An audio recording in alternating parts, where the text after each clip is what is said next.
परळी नगरपालिकेच्या निवडणुकीची मतदान प्रक्रिया सुरू आहे। आतापासून मतदारांचा प्रतिसाद मतदान करण्याचा खूप मोठ्या प्रमाणामध्ये वाढतोय। दीपक देशमुख असतील, भैया धर्माधिकारी असतील, बरेच नेते मंडळी जे आहेत ते प्रत्येक मतदान केंद्रावरती जात आहेत। मतदान केंद्रावर काय परिस्थिती आहे ते पाहतात। मात्र जे काँग्रेसचे जे नेते आहेत, जे उमेदवार आहेत बहादूरभाई, ते मात्र त्यांची तब्येत व्यवस्थित नसल्यामुळं ते मात्र या त्यांच्या राहत्या घरापासून ते आणखीनही कुठं बाहेर फिरले नाहीत आणि ते थेट माझ्यासोबत आहेत। बहादूरभाई, तब्येत तुमची बिघडलेली आहे आणि या ठिकाणी घरी आहात। तुम्ही काल म्हणाला होतात की मी देखील फोर व्हीलरच्या माध्यमातून कोणत्या मतदान केंद्रावर काय परिस्थिती आहे मी पाहणार आहे, मात्र तुम्हाला फिरता येत नाही। काय पहिली प्रतिक्रिया? मी सकाळी 9 वाजता फेरी सगळं मारून आलो। मी बरगतनगरच्या बूथावर, मिलिंदनगरच्या बूथावर, आझादनगरच्या बूथावर, सरस्वती विद्यालयाच्या बूथावर आणि तसेच मग इथं लक्ष्मी अभिनव विद्यालयाच्या बूथावर सकाळीच 9 वाजता जाऊन फेरी मारून आलो। मग तब्येत आणखी थोडी खालावली असते।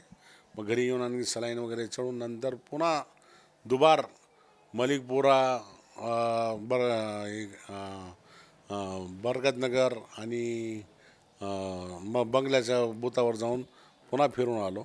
घरची आमची मंडळी सगळे प्रत्येक बूथावर ते फिरत आहेत आणि आमची मंडळीची माझी तब्येत बरोबर नसल्याने आम्ही प्रतिनिधी मिलिंद घाडगे यांना दिलेलं आहे। ते मिलिंद घाडगे आपली सर्व टीमबरोबर सर्व बूथावर फिरत आहे।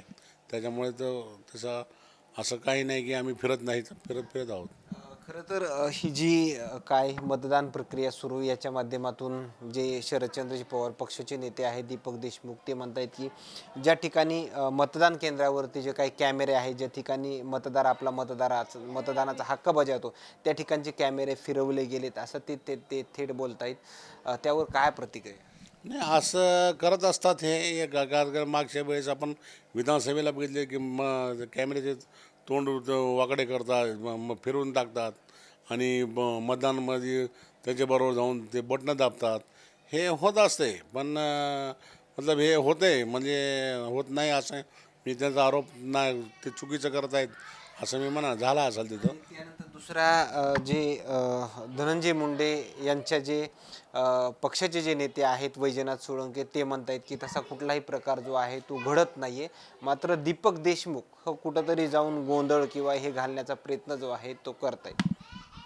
नाही नाही, गोंधळ घालणार कोणी उगाच गोंधळ घालत नाही। थोडं कुठं तरी काहीतरी झाला तर गोंधळ घालणार ना, उगं कसं गोंधळ घालणार कोणी? पण ही प्रक्रिया आता विद्यानगरचा भाग आहे, तो विद्यानगर आणि कंडक्टर कॉलनी इकडे हा जास्त आधी हा उपयोग इकडे मागच्या विधानसभेला इकडच्या गावाच्या भागातच झालं होतं। पण आता गावात कुठंही तसं नाही। आता 1-2 जागा त्यांची जिथं ताकद जास्त आहे, जिथं ती लॉबी चालूच आहे, त्याचा माझा आमचं तिथं उमेदवारच नाही तसं अशा पद्धतीत तिथं असं होऊ शकतो ना, नाही होऊ शकतं असं ही गोष्ट नाही ना। आता वैजनाथ सोळंकेचं काय, वैजनाथ सोळंके काही म्हणलं तर साहेबाचीच जय म्हणणारे माणूस आहेत। त्याला काही बोललं तर ते नाहीच असं म्हणणारे माणूस आहेत, त्याला काय। बहादूरभाई, शेवटचा प्रश्न, मतदारांना नेमकं काय आव्हान करा?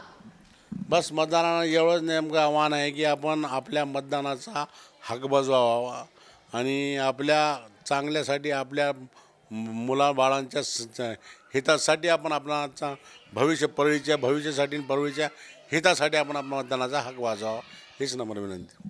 धन्यवाद। हे होते काँग्रेस पक्षाचे नेते बहादूरभाई। त्यांच्या पत्नी उमेदवार आहेत, नगराध्यक्ष पदाच्या उमेदवार आहेत, मात्र त्यांची तब्येत व्यवस्थित नसल्यामुळं त्यांच्या आलेल्या प्रतिक्रिया मात्र काय सांगून जातात हे नक्कीच समजलं असेल। मात्र आणखीन काही नवीन अपडेट्स परळीमधून मिळतील का हे पाहणं तेवढंच महत्त्वाचं ठरणार आहे।